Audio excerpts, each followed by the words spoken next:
Це людина, яка приїхала з Сполучених Штатів Америки, його звати Дейв Фергюсон.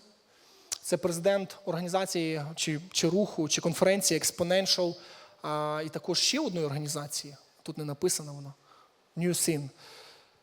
Людина, яка живе здоровим лідерством, здоровим пасторством і примноженням церков по всьому світу. Під ваші гучні оплески Дейв Фергюсон.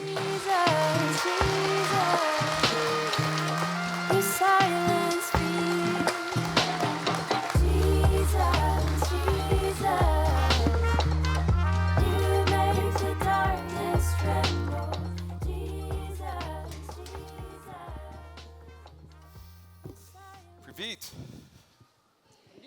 Привіт. Привіт, привіт.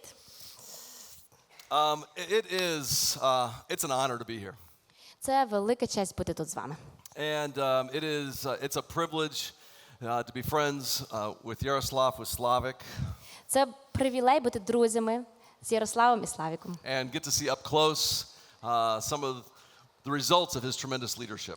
Мати можливість бути тут і бачити близько результати цього лідерства. And maybe we could just honor him and say thank you very much. І може ми спочатку, знаєте, поаплодуємо цьому великому лідеру.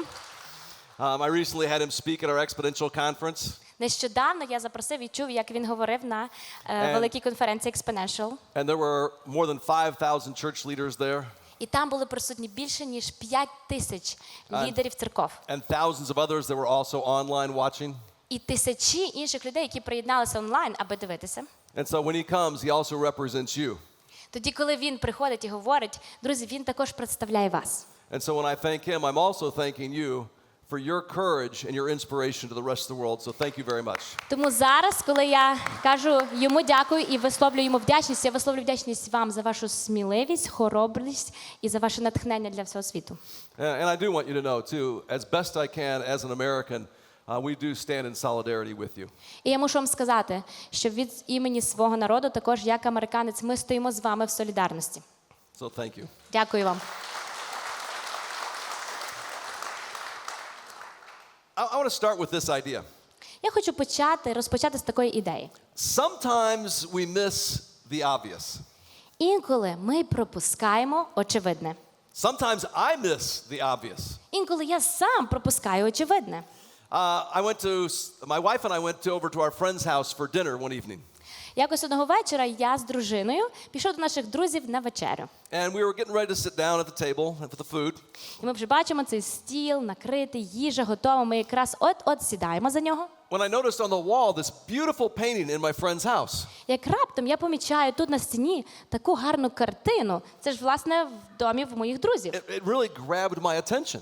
І вона насправді заполонила мою увагу. And so I said to my friends and I said to my wife, I said, that is a beautiful painting.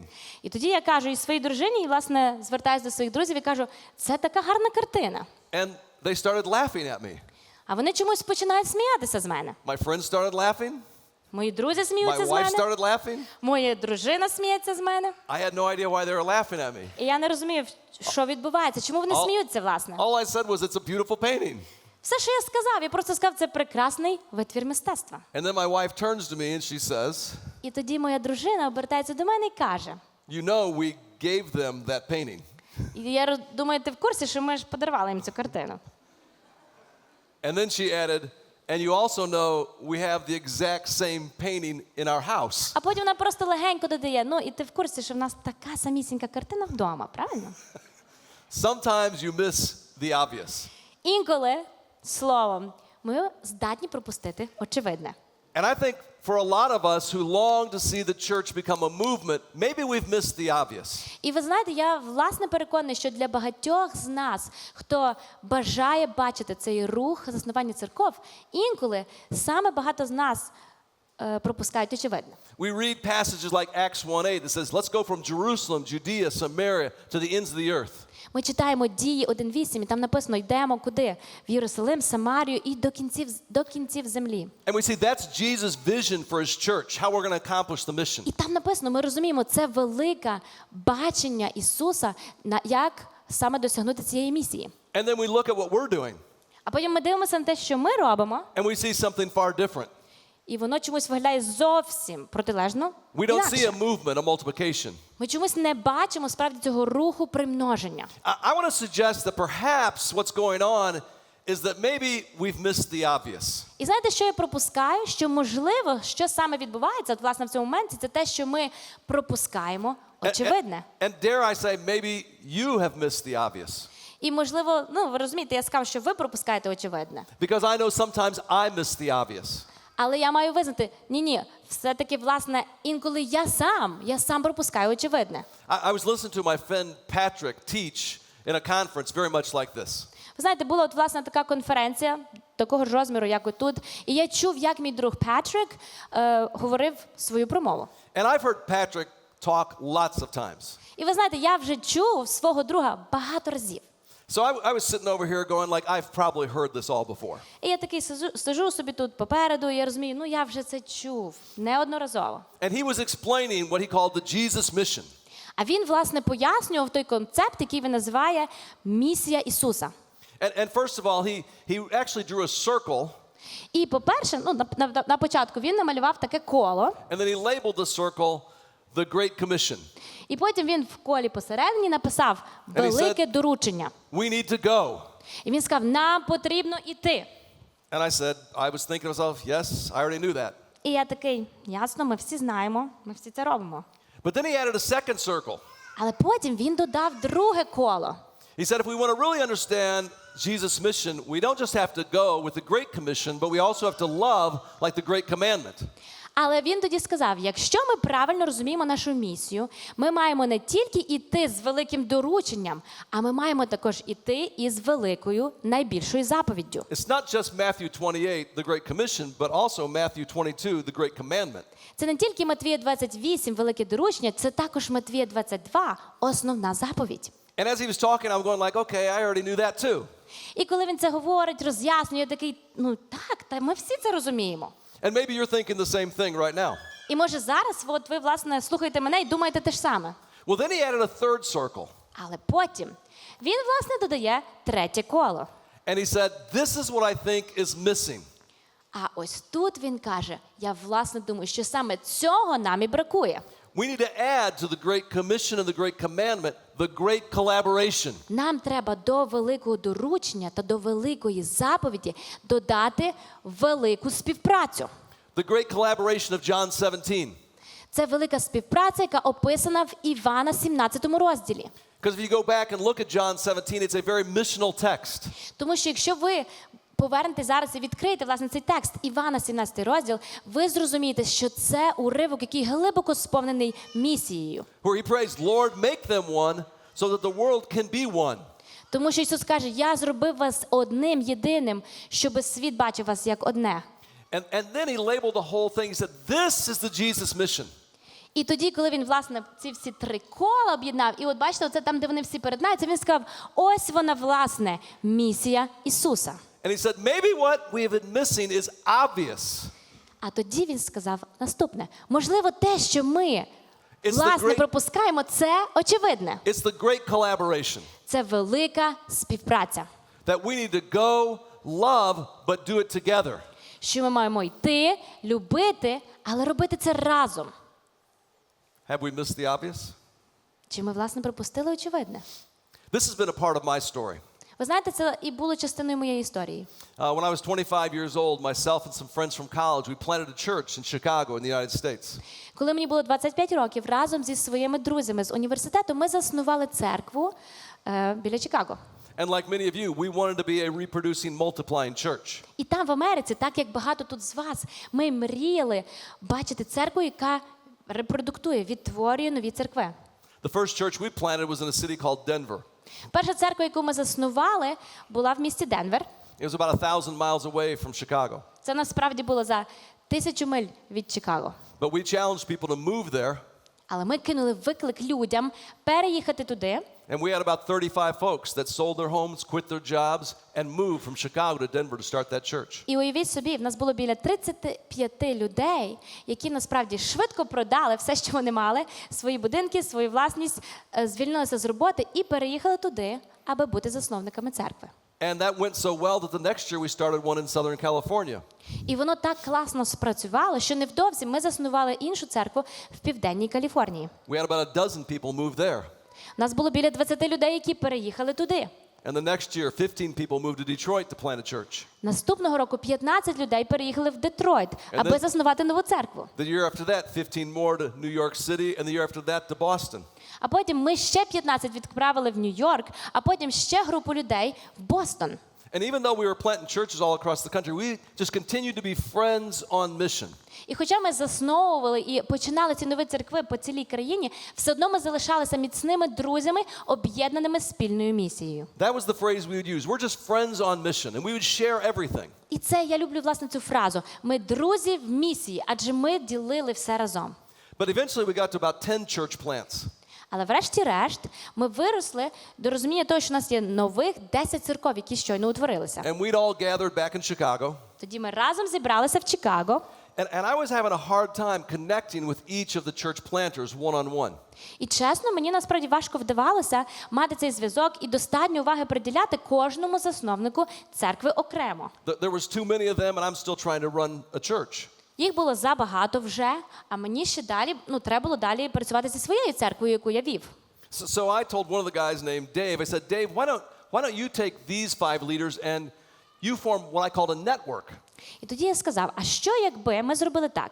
Дейв, один з чоловіків, з яким я говорив, що якби ти взяв цих 5 лідерів церков і ви утворили би свою мережу?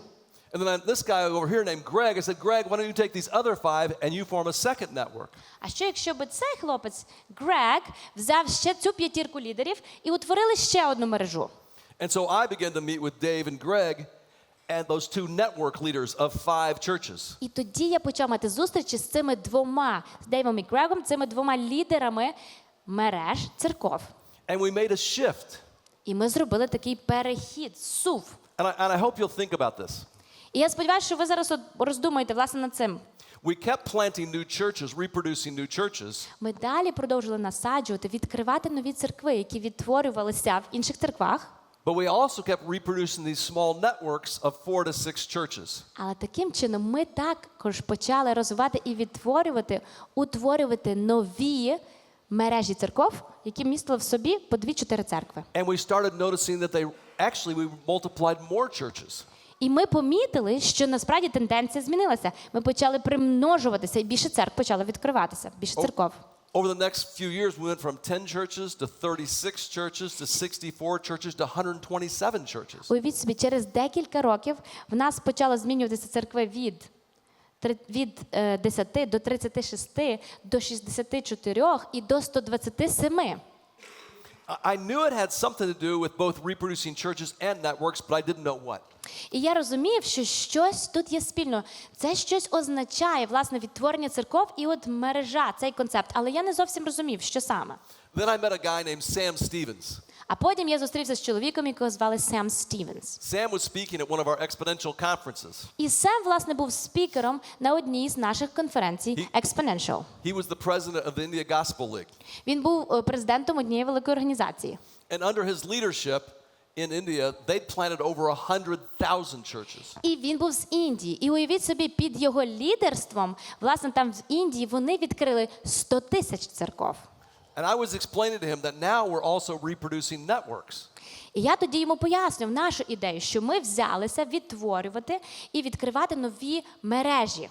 And it was just something we kind of made up. І я розказую йому, що це щось, що ми самі придумали. But then Sam told us this. Але тоді Сем сказав мені наступне. He said, "Oh, Dave, networks are the backbone to movement." Він сказав, Дейв, ти ж розумієш, що саме мережі є хребтом руху. And when a guy who's planted 100,000 churches tells you something, you pay attention. І ви знаєте, коли людина, яка заснувала 100 тисяч церков, тобі щось каже, то тобі ліпше на то звернути увагу. And he said, "That's exactly what we do." І він каже, це саме те, чим і ми займаємося. And he said these small networks do 3 things every month when they meet together. І він каже, ці мережі роблять 3 речі, коли вони збираються щомісячно разом. They share their goals, Вони діляться своїми цілями, they eat a meal together, вони разом їдять їжу, and then they go through added value training. а також вони проходять спорядження, тренінг разом. And so I started having our networks do that.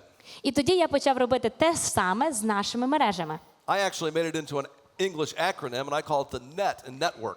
І, власне, тоді я придумав, я собі таке уявив, що дуже класно працює абревіатура, яка йде від слова мережа, network. So I have them come together and review their goals, their numbers. Тому що ми збиралися разом, ми ще раз і ще раз обговорили свої цілі і цифри. I encouraged them to eat together. Я підбадьорював, щоб вони також йшли разом пообідати чи повечеряти. Because when you eat together, you become friends, right?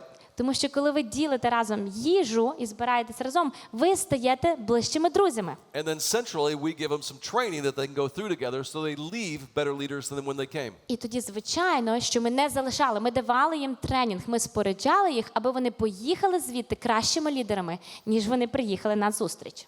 And so we've been doing this for several years through an organization we call New Thing. І тоді ми почали це робити декілька років поспіль і назвали нас це в нашій організації щось нове. And this shows you some of the results that we've seen. І тоді, бачите, це власне ця абревіатура. І зараз наступне, це ми можемо поділитися результатами, які ми отримали. So last year, we were able to help plant over 8,000 churches in 69 countries. Отже, минулого року ми мали можливість can you say again the number? 8,000 churches in 69 countries. У 69 країнах ми побачили зародження 8 тисяч церков. I told you about my friend Patrick. Пам'ятаєте, я говорив вам про мого друга Патрік? Since then, we wrote a book explaining the 10 benefits of these networks. Тому що тоді, коли він говорив, ми також обговорили про 10 переваг, власне, мереж церков, які засновуються. But I'll tell you what, for our purposes, let me give you just three, the top three advantages or benefits of networks. Але тут сьогодні я, власне, хотів би поділитися трьома топ-3 переваги заснування мереж церков. Because I see these networks as a way of us living out the great collaboration. Тому що я вірю, що саме ці мережі – це є цей унікальний спосіб, яким ми можемо жити справді в житті відтворювати нашу велику співпрацю. The first is what I call the results benefit. Перше, що я називаю це перевага результатів. Networks have a way of focusing on outcomes. Тому що мережі мають хороший результат, якщо вони фокусуються на результаті. Мережі фокусуються на результатах. When we're accountable to other people, it gets results. Власне, коли ми підзвітні іншим, ми можемо досягати результатів. It's why we go to a counselor. It gets results. Ось чому ми йдемо до душеопікунів, тому що ми знаємо, що буде очевидний результат. It's why an athlete will hire someone to be a trainer. It gets results. Ось чому спортсмен, який готується до змагань, наймає собі тренера або просить когось тренувати його, щоб отримати необхідний результат. It's why an executive will hire a coach. It gets results. От чому справді людина посадова, яка має посаду тренера або того, хто досягає чогось, розуміє, що його посада допомагає йому досягнути результатів. And it's the same thing in a network. When we're accountable to other people, it gets results. Те саме стосується і мереж. Коли ми підзвітні іншим, ми можемо бачити результати. According to research, take a look at this slide. Подивіться на наступний слайд. Згідно з дослідженнями, If you create a goal, you'll hit it 10% of the time. якщо ви ставите собі ціль, ви її досягнете на 10% більше, ймовірність. If you'll put a date on that goal, you'll hit it 40% of the time. Якщо ви поставите собі дедлайн і ціль, тобто дату, до якої ви хочете досягнути ціль, це буде 40%. тоді є ймовірність 40%, що ви досягнете її. If you actually create a plan, you'll hit it 50% of the time. Ви будете мати перевагу 50%, якщо ви створите план, як досягнути наступну ціль. But when you create an accountability appointment with someone, you'll hit it 95% of the time. Але якщо ви домовитесь про підзвітність з особою, якій ви посвячені, тоді ваша ціль досягнеться на 95%. Це імовірність досягнення цілі. So the first benefit is this results benefit. Тому ж, власне, перша перевага, запам'ятайте, це перевага результатів. The second benefit is what I call the relational benefit. Другу перевагу я називаю перевагою стосунків. I've observed many of these small networks. Ви знаєте, я спостерігав за великою кількістю цих невеличких мереж. And one of the things that I see over and over again, І знаєте, що я помічаю знову і знову? as these pastors just spend time in these small groups together, Коли ці пастори проводять час у маленьких групках they become friends. з однодумцями, вони стають друзями. They become friends on mission. Вони стають друзями на місії. And when you're friends on mission, it creates trust and love, but also does some other things. А коли ви стаєте друзями на місії, це створює довіру і любов. Проте є ще й інше, чого ви можете досягнути. It's not just results. Це не тільки результати. In fact, according to Warren Bird and Ed Stetzer in their book Viral Churches, it says you see a 125% increase in church planners' survival if they meet in a peer-to-peer group. Також є вислів двох людей, які говорять про те, що ви побачите збільшення відсотка виживання засновників церков на 125%, якщо вони зустрінуться в одноранговій групі, тобто в групі з тими, хто робить з ними одну річ. Це Ед Стетцер та Уоррен Берд із Viral Churches, вірусна церква, церква, яка поширюється неймовірним чином. So these small networks aren't just about getting results, it's also good for you as a pastor. Отож, ці мережі не лише фокусуються на результатах, чого вони хочуть досягнути. Ні, це навіть для вас, для тебе, якщо ти пастор, це для вас особисто корисно. Let me give you a last benefit. І дайте тоді я вам поділюся з вами цією третьою перевагою. I think there's also a kingdom benefit. Я думаю, що є ще перевага царства. Networks are all about God's kingdom and not just our own castle. Тому що вся суть мереж полягає у поширенні царства, а не наших невеличких замків. As a young church planter, I had this dream that I wanted my church to have 200 locations. Бувши цим молодим, юним засновником церков, я мав всередині цю маленьку мрію, аби я міг відтворити свою церкву, мою церкву, у 200 інших варіантах. Could you hear kind of the way I said it? My church, 200 locations. Ви чуєте, як я це кажу? Моя церква, 200 локацій. It was about building my castle. По суті, це справді суть полягала в тому, щоб побудувати мою кам'яницю, мій замок. But that castle had to come crumbling down. Але рано чи пізно цей замок завалився. And we began to focus on collaborating with other churches all across Chicago. Бо ми почали, власне, фокусувати свою увагу на утворенні мереж інших церков поза Чикаго. And now just in Chicago we have 10 of these networks. І тоді навіть In Chicago. Тоді навіть зараз, друзі, в самому Чикаго в нас є 10 мереж церков. Made up of 45 churches all collaborating. Таким чином, 45 церков об'єднані у великій співпраці. And in the last 5 years they've planted 65 churches. І за останні 5 років саме ці мережі допомогли утворенню нових 65 церков. And we believe it'll go way more than 200. І ми віримо, що скоро ми досягнемо багато більшу кількість, ніж тільки 200. And we're seeing examples of like a wealthy church working with a poor church and a mega church all to plant a new church. І ми маємо ці чудові приклади, коли ми спостерігаємо, як церква у достатку, багата церква працює з біднішою церквою. Коли мега-церква фокусується на насадженні нової церкви. So those are some of the benefits of the great collaboration and working in networks. Отож, ось вони, ці основні переваги утворення мережі церков. Let me end with a story. Хочу ще поділитися з вами історією. Does anybody know, let's show this picture here. Зараз хочемо показати фото і хочу спитати вас, чи ви знаєте, хто це? Does anybody know who that is? Хто знає цього чоловіка? There we go. Who is that? Хто це? That is Kipchoge. Are Це you a Еліот runner? Кіпчогі. You must be a runner if you know who this is. Ви маєте бути бігуном або мати щось спільне з бігом, якщо ви знаєте цю людину. Have you run marathons? Ви бігли коли-небудь марафон? Yeah? Which ones? Який? Yeah? Very good. Поаплодуємо, ця людина бігала півмарафони, марафони в Україні. All right. Kipchoge is one of my heroes. Друзі, ця людина, Еліот Кіпчогі, один з моїх особистих героїв. Actually, last Sunday I ran the Berlin Marathon with my daughter.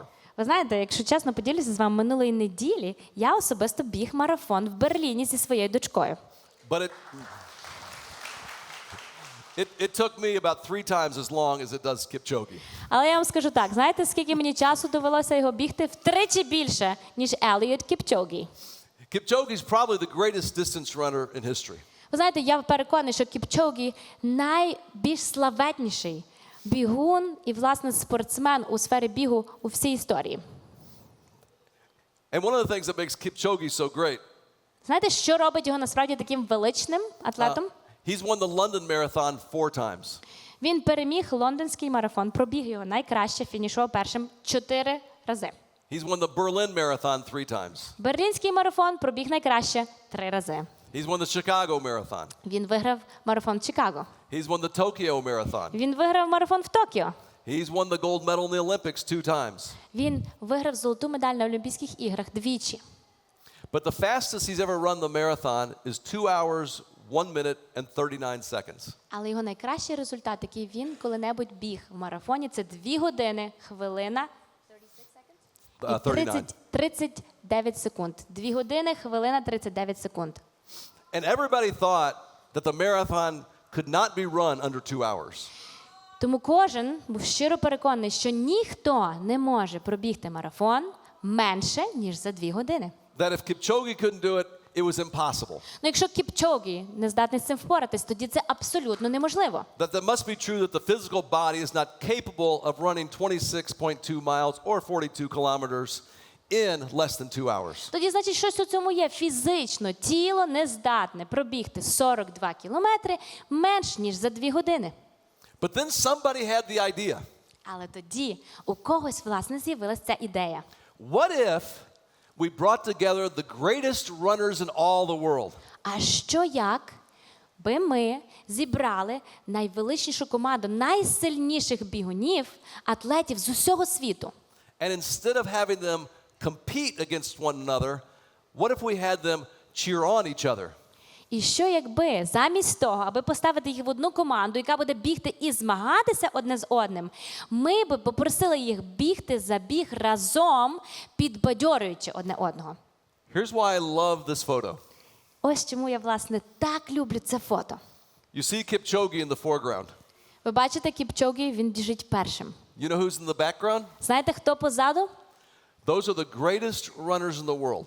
Це велика команда найкращих атлетів з бігу усього світу. And they all came together to try to do something that everybody thought couldn't be done. Вони разом зібралися докупи і вирішили пробігти забіг, який мав досягнути небачену ціль. To see if the human could break the 2-hour barrier in the marathon. Побачити, чи може людина пробігти марафон менш, ніж за 2 години. And these great runners, they didn't compete against Kipchoge. І ці величні бігуни, вони не прийшли змагатися, вони навіть не бігли, щоб побігти швидше чи змагатися з Нейлом Кіпчогі. They took turns and segments of the race running alongside Kipchoge. Вони всі почали разом, і вони бігли разом з Кіпчогі. They would cheer Kipchoge. Вони постійно підбадьорювали його. They would encourage Kipchoge. Вони надихали Кіпчогі. They were saying, "We believe you can do this, Kipchoge." Вони кричали: ми віримо, Кіпчогі, ти здатний на це, ти можеш. And I love this picture because this is the finish line. І я дуже люблю це фото саме тому, що це вже фінішна пряма. Where Kipchoge crosses the finish line in 1 hour, 59 minutes and 40 seconds. Тому що Кіпчогі перетнув фінішну стрічку за 1 годину 59 хвилин. 40 seconds. Щоб точно сказати, 40 секунд. And look at this picture. I mean, you can see Kipchoge's excited, right? Ну просто подивіться ще раз на це фото. Ви бачите, Кіпчогі захоплений. But look at everybody else behind him. Але подивіться на всіх тих, хто біжить позаду нього. They're equally excited, aren't they? Вони так само захоплені, як і він. See, I think this is like the picture of a network. Друзі, для мене саме це ілюстрація мережі. All these pastors coming together Це коли всі ці пастори збираються докупи, to help a church planner аби допомогти засновнику церкви. do something that maybe they think can't be done. Робити щось, що, можливо, ніхто раніше не бачив, або навіть їм здається, що це неможливо. And here they are at the finish line. І ось вони на фінішній прямій. And it's not just one runner, І це не лише один забіг, but it's all of them together. але це все, що вони роблять разом. I think this is a picture of the great collaboration. Я думаю, що саме це фото є ідеальною ілюстрацією великої співпраці. I think this is a picture of the great collaboration. Я думаю, що це ілюстрація великої співпраці. And maybe, just maybe, І можливо, what we've been missing те, is що the нам бракує, obvious. це саме це очевидне. That we've been missing the obvious, the great collaboration. Нам бракує очевидного, а ним є саме ця велика співпраця. Thank you very much. Дуже вам дякую.